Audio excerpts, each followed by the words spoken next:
Take revenge on Mom for me. Half a year after William passed away, I went to visit his grave with James. Since his death, there had been a gaping hole in my heart.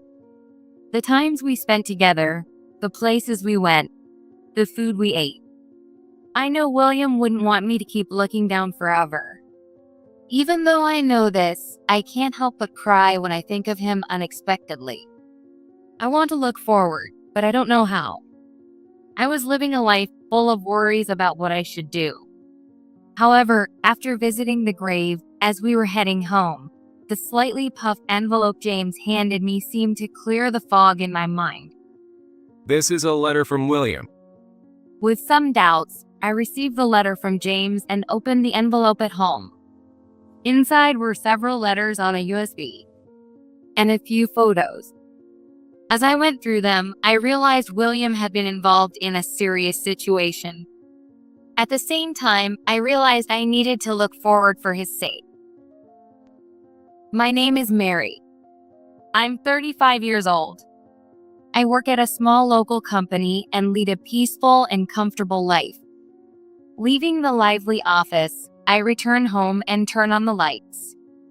Since I'm not married, naturally, there is no one to welcome me. But that's okay. I have no intention of getting married anymore. For me, there is only one husband. 2 years ago, I had a husband named William, but he passed away.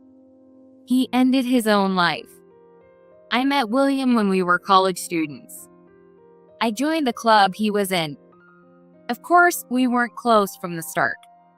Our distance quickly closed one night after a drinking party.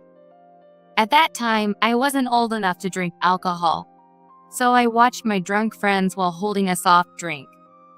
When the party was over and we were about to head home, it turned out William and I were going in the same direction. I'm heading home too. If you like, I can walk you home. Really? Are you sure? Yeah. I'm worried about a girl walking alone. Thank you so much. Despite hardly talking before, William was concerned about me. Feeling his kindness, I was embarrassingly flustered. The night silence enveloped us, and the sound of our footsteps was the only thing I could hear. I was excited by the atmosphere only this time of night could bring, but I also felt a bit awkward. There was no conversation at all. We hadn't really talked much before, so it was natural, but I still felt it was awkward. However, it was William who dispelled this awkwardness. Ah. Sorry about today. What? You know, the guys who drank too much were causing a ruckus. It must have been tough getting tangled up with them. Oh no. It was fine. William apologized while scratching his head. I was just thinking how fun everyone seemed. I can't wait until I'm old enough to drink too. All right. Is that so? Hearing my words, William had a smile on his face. Starting with his words, we began to talk intermittently. We started with stories about college, then moved on to personal things like hobbies and favorite foods. It wasn't exactly exhilarating, but I still enjoyed talking with William. I even found myself wishing we could talk like this again. Soon my wish would be granted. Since we had walked home together, William began to talk to me more. Gradually, we started going home together regularly and even began dining out just the two of us. Then, 6 months after that party, we started dating. Though we were in different departments, we spent a lot of time together. Every day was truly fun and filled with happiness. Even after William started working, our relationship continued. And it didn't change when I started working. We discussed work issues and vented about our bosses. Compared to our college days, the topics of our conversations had greatly changed. Initially, I struggled to fit in at work, and I often found it tough. But I was able to overcome that environment because William was there. I was truly happy to be dating such a wonderful man. And I often thought about how nice it would be to marry William someday. It seems he was thinking the same thing. About 8 years into our relationship, William proposed. I will definitely make you happy. William looked me in the eyes and conveyed his feelings. Naturally, I had no reason to refuse. I'm glad to be with you. And so we got married. Finally, I was able to become William's wife. I remember feeling so happy it was almost like a dream. Our closeness didn't change even after we got married. It was very comfortable, and I couldn't help but feel happy to be married to him. But it's true that a new life had begun. Getting used to living together wasn't easy, and we both had our struggles. At such times, it was my mother-in-law, Emily, who helped us. Emily, like William, was very kind.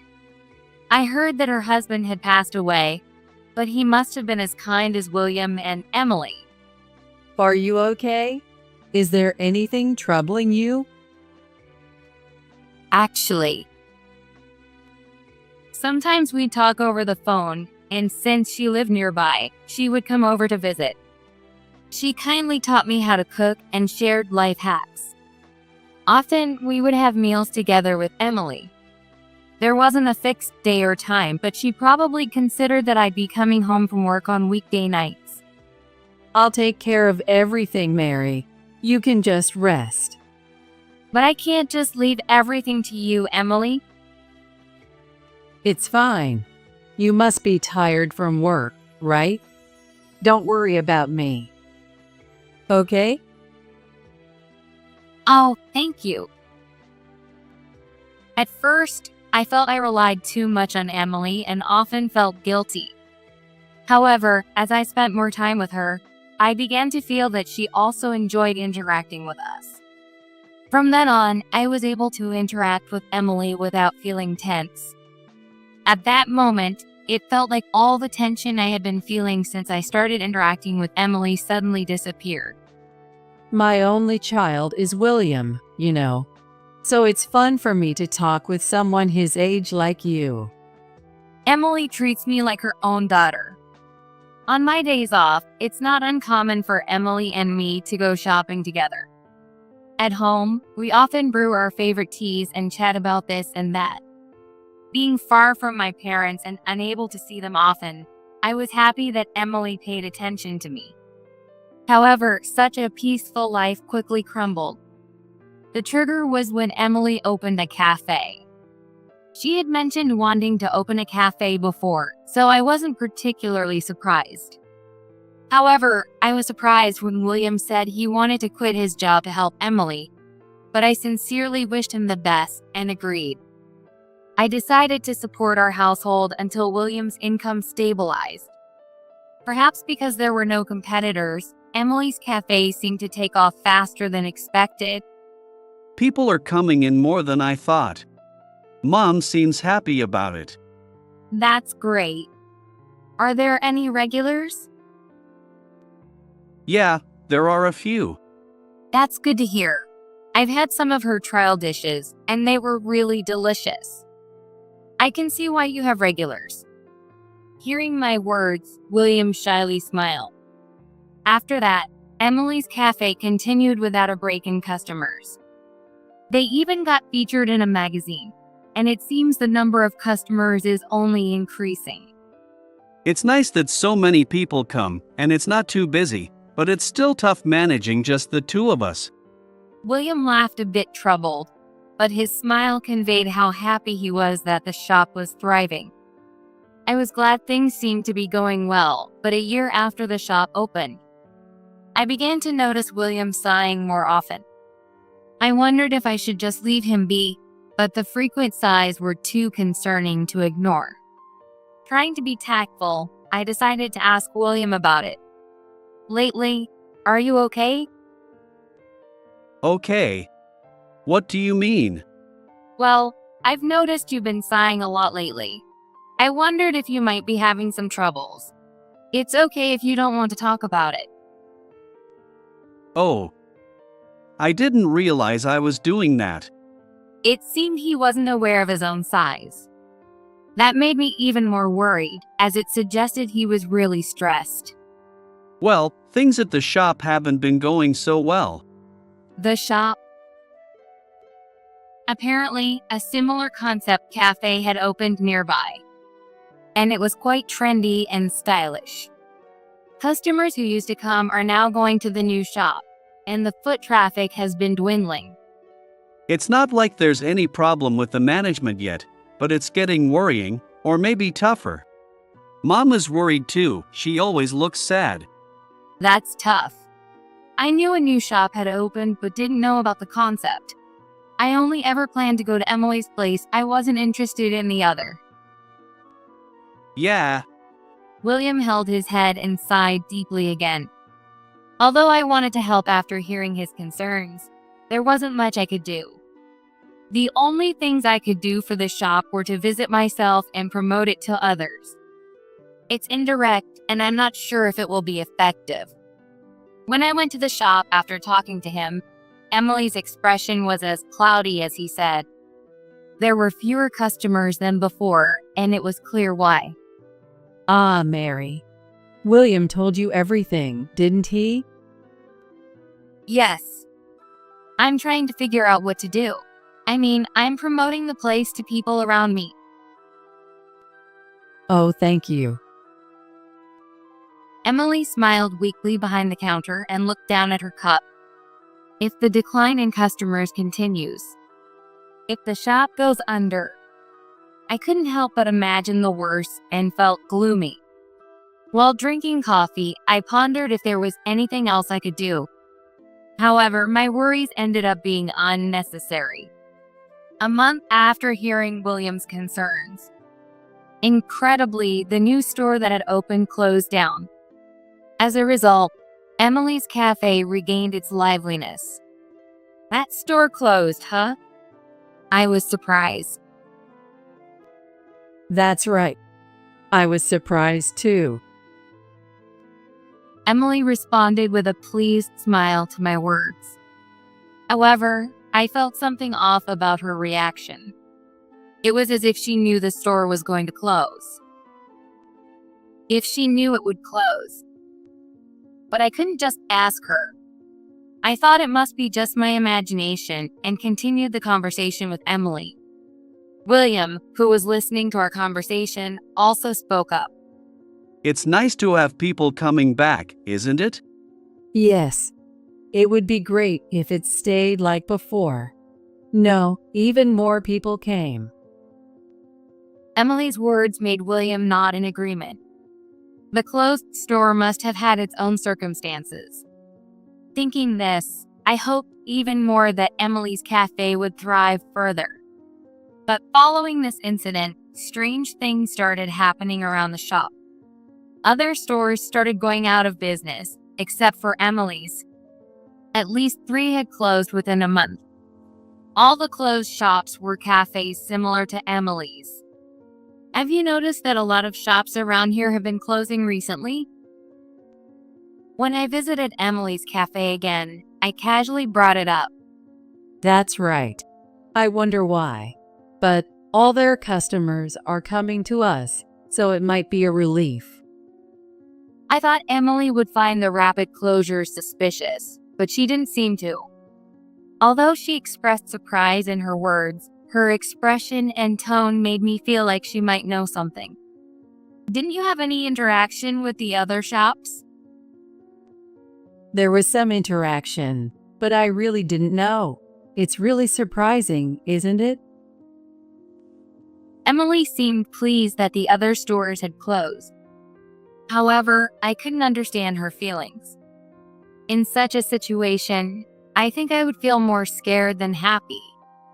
It's unusual for 3 shops to close within a month. What is happening around here? I couldn't think of any reason, and pondering it didn't help uncover anything. I also noticed something else unusual around me. It was about William. Despite the cafe's increasing foot traffic, he wasn't smiling. Just like before, he was sighing and looked gloomy. It's William. Considering the shop situation, he shouldn't look like that. Could there be some other trouble bothering him? Just like before, I tried to carefully probe the nature of William's troubles. What's been going on lately? You looked down. Oh, really? Yes. Was he so pressured that he hadn't even realized it himself? I peered into William's face and waited for his words. However, William didn't seem inclined to share anything. William averted his gaze and awkwardly touched his nose. No, it's nothing. Really? Are you sure you're okay? Yeah. I'm really fine. Please don't worry about me. I don't want you to ask about it, really, anything at all. William sighed deeply again and walked away from me. It was clear he was troubled. But since he didn't want to talk about it, I couldn't force it out of him. It would be best if he chose to talk when he was ready. If he continued to not want to talk, I would respect that. However, my thoughts were wrong. An event occurred that made me regret I should have forced the conversation at that time. 6 months after the other shops closed down one after another, William had passed away. It wasn't due to illness or an accident. He had taken his own life. Indeed, it seemed he had been troubled. But I never imagined it would come to this. It was all too sudden, and I couldn't grasp what had happened. Before I knew it, everything moved forward, and William was cremated. What should I do now? How should I, having lost the person I loved most? No matter how much I thought about it, I couldn't imagine a future without him. Emily felt the same way. I can't believe it. What should I do? Emily muttered quietly while looking at William's portrait. She must have never thought she would outlive her son. From what I saw, they were a very close mother and son. The sense of loss was, without a doubt, immense. Ugh. William. Emily. I gently rubbed Emily's back. Her back felt much smaller than I had imagined. However, at the same time, I felt a slight sense of unease about Emily's behavior. What to do? William. Emily seemed to be panicking. Emily, are you okay? While rubbing her back, I spoke to her. Well, yeah. I'm okay. Emily responded to my inquiry while still appearing flustered. If there's anything I can do, please let me know. I'll help however I can. Oh, thank you, but it's okay. Don't worry about me, okay? Yes. It was certain that I felt something was off, but considering her son had just died, it might be understandable. I decided not to think too much and simply keep a quiet watch over Emily. Time passed, and before I knew it, it had been 6 months since William's death. However, only the days had moved on. I still felt left behind in the time when William was alive. Sorting through William's belongings, vacating the room we had shared, his presence still clung to my mind. We had spent many years together. I knew it wasn't something I could just forget easily, but still his presence remained too much within me. I must move forward and live my life, yet I can't seem to forget him. William would not have wanted me to remain stuck. But a certain invitation made me decide to face forward. One day, I received a call from an unexpected person. James, it's rare for you to call. What's happened? Just a little thing. The caller was James, a college classmate and a close friend of William's. I wasn't particularly close with him, but our relationship was such that we could easily talk if we wanted to. James had attended William's funeral, and our recent conversation was still fresh in my memory. Do you want to visit William's grave? There's something I want to tell you. A visit to the grave? I'm fine with it, but is your wife okay with that? Yeah, that's not a problem. He must intend to go to the grave, just the two of us, given he has something to tell me. I was curious about his wife's reaction, but it seemed it was all right. 2 weeks later, I went with James to the Williams grave. Are you okay? A lot has happened since William passed. Yeah, I'm managing to go to work. I see. We offered flowers and paid our respects at the grave. Then we left the place. It feels strange, doesn't it? To be visiting William's grave at our age. Yeah, well. James awkwardly tried to engage me in conversation. I didn't have much energy to expand the discussion, so I quietly responded. Our conversation didn't continue, and silence fell between us. However, that silence was soon broken by James. You know, what I wanted to tell you today is... In the heavy atmosphere, James handed me a slightly bulging envelope. A letter? Yeah, a letter from William. This is what I wanted to tell you. Or rather, something I wanted to give you. I couldn't believe that William had entrusted a letter to James. I took the letter and stared at the envelope. After William died, this letter was sent to my house. I think William had sent it out in advance. In advance. In the letter, it was written that half a year after he's gone, this should be passed to Mary. Why he left this letter for me in this manner? Why after half a year? My head was filled with questions. There should be a paper inside the envelope detailing William's thoughts. Can I look inside? I asked James, but he shook his head. Not here. Not here? After looking around, he whispered to me. Do it at home. Make sure no one finds out, especially not William's mother. Why? It's written in William's letter. I don't know what's written, but I'm counting on you. James's uneasy expression suddenly changed, and he looked at me squarely. Understood.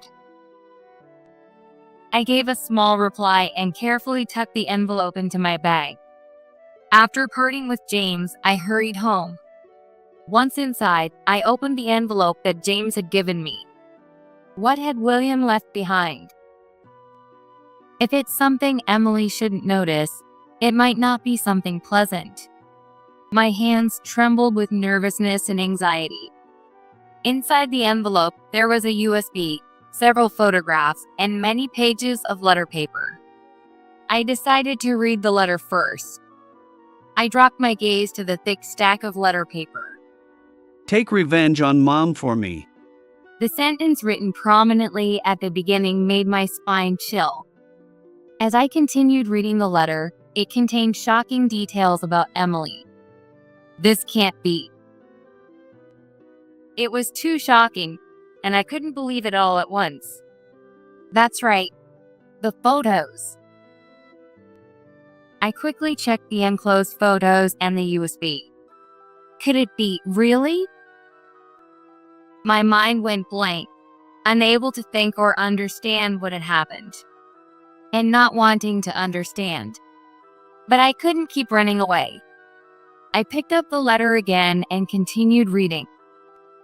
No matter how much I read, the content didn't change. My hands trembled more and more. Emily was with the mafia?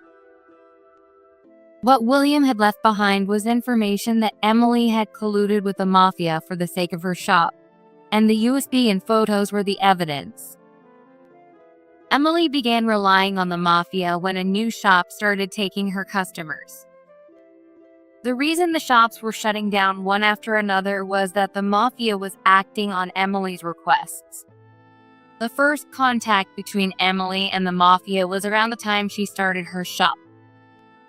The mafia had come to the shop demanding protection money, but Emily had apparently chased them away. However, when a new shop opened, the mafia came again, demanding protection money instead of putting the rival shop out of business. After much deliberation, Emily agreed to pay in exchange for putting the rival shop out of business. From there, Emily's relationship with the mafia deepened. All this was written in the letter that William left behind. William had witnessed the dealings between Emily and the mafia up close. In fact, he had been a party to it himself. At the end of the letter, it was written, I can't bear it anymore. I'm truly sorry. William probably made the decision to end his life because he couldn't bear the situation he was in. It certainly wasn't something he could easily discuss with anyone. Now I understand why he told me not to worry about him. William.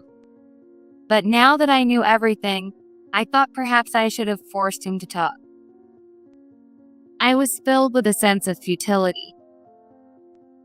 Thinking of William brought tears to my eyes.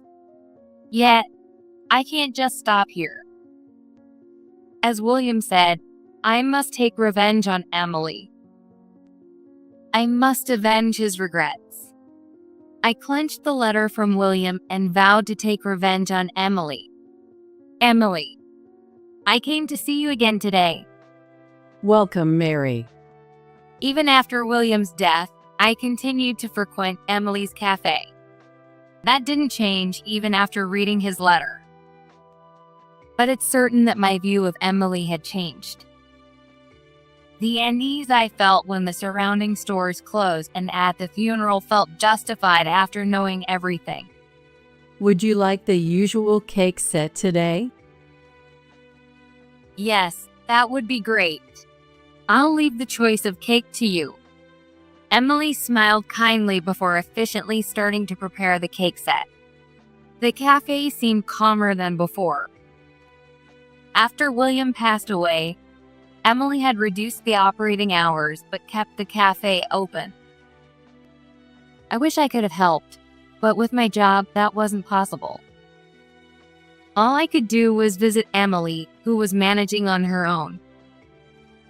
But now things were different. Emily, would you let me help out at the shop?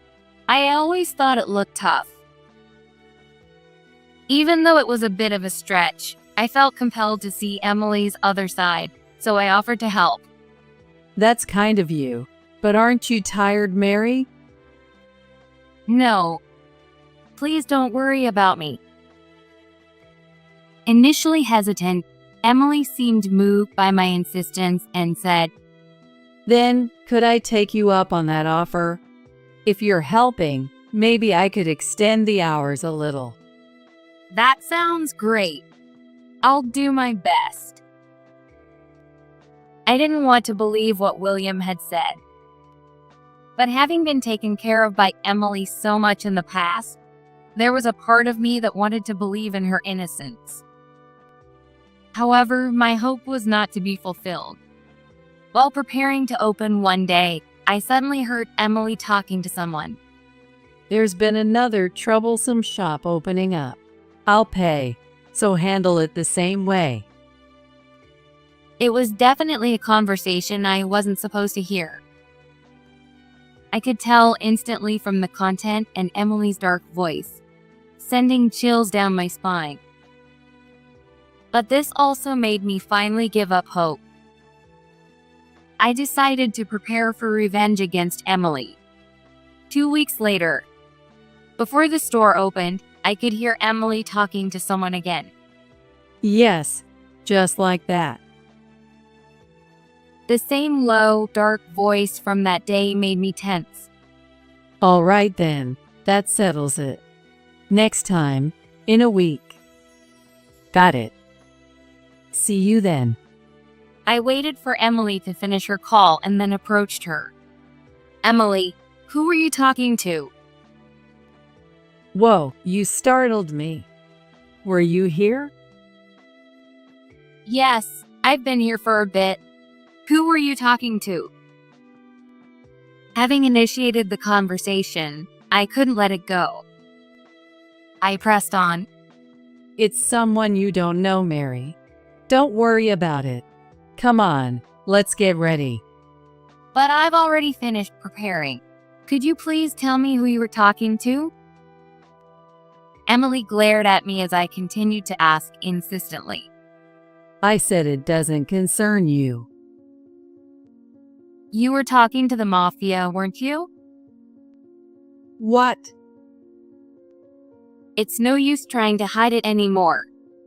Saying this, I placed the photos and USB that William had given me on the counter. Emily's eyes widened in shock. Realizing she could no longer hide the truth, she sighed heavily. What? What is this? William left it behind. It includes evidence of your connections to the mafia, how you had them shut down other stores, everything. You may have discarded it, but there's also a contract you made with the mafia on this USB. I'd like to say it's all fabricated. But if you know this much, I can't really deny it, can I? You're right about my connections with the mafia and having stores shut down. It's all true. I was momentarily surprised by how readily Emily admitted to it, but then she made a shocking statement. But really, isn't it okay to do this much? If they didn't want their shops crushed, they shouldn't have opened near mine. That's far too tyrannical. Surely, there were people who wanted to open their stores in this area. What's wrong with fulfilling that dream? This place isn't yours alone, Emily. Shut up. Other people's circumstances don't matter. It's their fault for interfering with my store. Emily continued with her selfish remarks, slamming the counter in anger. Everyone is so annoying. Why do they have to interfere with me? Is it so bad that I'm successful? Even William, really? If he hated this environment, he should have just disappeared quietly without leaving anything behind. How can you say that about William? Should have disappeared quietly. And that's not what I'm talking about. Isn't there a proper way to do things? Partnering with the mafia for the sake of a store, honestly, that's not normal. Do you even realize it's a crime? A crime? I don't know anything about that. If you don't get caught, anything goes. You wouldn't have known if William hadn't told you, right? Unable to deny her words, I looked down. Seeing my reaction, Emily said triumphantly, See, you didn't know anything. Poor thing, getting dragged into this. Getting dragged into this. It's true, isn't it? I didn't think the mafia, fearing William, would leave behind evidence. At this moment, I wondered what Emily really thought about William. I had assumed Emily cared for William, but perhaps I was wrong. Emily, what do you really think about William? Hearing my question, Emily's lips curled upwards. And then she blurted out, I don't think much of him at all. Not much. Honestly, he was a nuisance. What? Stunned by her response, I stood aghast. Emily continued, seemingly enjoying telling the story. I thought of getting the mafia's help for the sake of the store, but he resisted. Even though I said it was for the store, he kept saying no, and it was annoying. Well, he eventually got swept along with my opinion. Even so, I lost any affection for him when he resisted, because he didn't care about the store. William was just speaking sensibly. If he was my son, he should have understood my feelings. I don't care about being sensible. A child should just silently listen to their parents. Emily smirked wickedly, dismissing the idea. Still, she seems unaware of what she has done or why William resisted. Or maybe she realizes it, but doesn't want to admit it, just putting on a brave face. But whatever the reason, her selfish and wrongful actions are clear. Emily, how did you feel when William died? Didn't you think it might be your fault? Why would I think that? Once someone is gone, there's nothing that can be done. Didn't your actions push William to the edge? His letter said he couldn't bear it anymore. You forced him to involve with the mafia and burdened him with secrets. All these things piled up until he couldn't bear it anymore. Stop it. What? Playing detective? Don't make me laugh. It seems I hit the mark. Emily cut me off, yelling, and then she turned her gaze towards these proofs on the counter. And really, is it okay to leave these proofs here? Just some pieces of paper. Emily grabbed the photos on the counter, tearing them to shreds. Hey. And I might as well break the USB, right? I tried to grab the remaining USB, but Emily slapped my hand away. Ouch. Don't touch that. Then, Emily grabbed the USB and threw it into a tub filled with water. What are you doing? Now, all the evidence is gone, right? And since you know everything, doesn't that make you the same as me? Do you even understand your own position? It's true. I know everything now, but that's because William entrusted me to seek revenge on you. He regretted having made contact with the mafia. He ended his own life because he couldn't bear it anymore. I'm speculating here, but didn't William try several times to break off relations with the mafia and persuade you? Emily glared at me fiercely. What about it? Didn't you ignore what William said? Just looking at immediate profits, not willing to stray from the wrong path. Shut up. What do you know? Don't run away. You knew, didn't you? William's true feelings. Shut up. In that instant, Emily grabbed my collar and pulled me down with force. It happened so quickly that I was thrown into a panic. Ow. Do you even realize what you've done? You've messed up my life because of you. If you hadn't started doing strange things from the beginning. Shut up. Can't you just listen quietly? I had never seen Emily so agitated before. Normally, I might have been scared, but for some reason, I wasn't afraid at all. You. As Emily was about to grab my collar again, the door to the shop opened. What are you doing? Police. Why? I had called them before I started talking to you, Emily. What? She let go of my collar and shop. Before approaching Emily, I had gone to the police and explained the situation. I had also submitted the evidence, and the police were aware of the case. Ideally, I should have come with the police, but I stubbornly wanted to hear it directly from Emily last time, talking to her in a situation where the police could enter at any moment. We need to hear more about this. Please come with us. The police removed Emily from me and started to lead her to the police car. Wait. What? You were deceiving me? What do you mean by deceiving? That you had called the police. That's not an answer. I got up and watched as Emily was being led away. You always talk too big. Be quiet. She was scolded by the police and started walking towards the police car again. Emily's back seemed the smallest I had ever seen it. Was this the revenge William wanted? I honestly don't know. I was merely entrusted with the desire for revenge. But since the police were involved, Emily's and the mafia's wrongdoings were exposed, and justice was served. Considering that William left evidence and tried to stop Emily from involving the mafia, this must have been the revenge he wanted.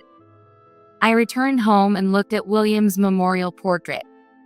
William, I did it. I said that. Later, it was found that Emily had committed other crimes and she was sentenced to prison. Also, several mafias involved with Emily were arrested. I heard from the police that all the crimes Emily committed were related to her shop. It's easy to imagine that she resorted to various crimes to protect her business. I understand Emily's feelings, but there are right ways to go about things. If she had chosen a different method, there might have been a future where William did not take his own life. Nobody wants a future where no one can be happy. I find myself missing the early days when Emily first opened her shop. If I could go back, I would return to that happy time, and I often think about it. Since the incident, I have cut off all contact with Emily. The last face of Emily I saw was filled with anger as she was being taken away. Now, 2 years later, I have moved and am living a peaceful life. I sometimes remember Emily's angry face, but it's not traumatic. However, it was frightening, and I definitely don't want to experience anything like that again. After everything settled, I called James to thank him. He himself seemed to have been worried about me and had been living a restless life. If William hadn't passed the letter to James, if James hadn't upheld William's wishes, I wonder what kind of future would have awaited me. I hope I can continue to live this peaceful life. That is what I most desire now. As I think this, I hope he watches over me, and I look towards William's memorial portrait